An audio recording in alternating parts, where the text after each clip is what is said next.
চাল কুমড়ো খেতে কিন্তু আমি একদম ভালোবাসি না, তবে এইভাবে চাল কুমড়োর বড়া বানালে আমার দুর্দান্ত লাগে। প্রথমে চাল কুমড়োটাকে একটু গরম জলে হলুদ আর নুন দিয়ে সেদ্ধ করে নিতে হবে, আর চাল কুমড়োটাকে অবশ্যই মোটা করে কেটে মাছ বরাবর একটু চিড়ে নিতে হবে। আর এদিকে পোস্ত, কাঁচা লঙ্কা আর কাজু বেটে নিতে হবে।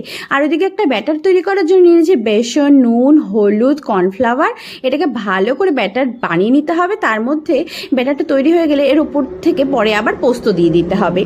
এরপর যেই বাটাটা বেটেছিলাম সেটা ওই যেখানে চাল কুমড়ো যে মাছ বরাবর চিড়ে নিয়েছিলাম সেই মাছ বরাবর এটাকে দিয়ে দিতে হবে। আর ওই ব্যাটারে চুবিয়ে গরম তেলে মিডিয়াম ফ্লেমে ভেজে নিতে হবে। বাস তৈরি হয়ে যাবে এই চাল কুমড়োর এই টেস্টি পুরভরা বড়াটা।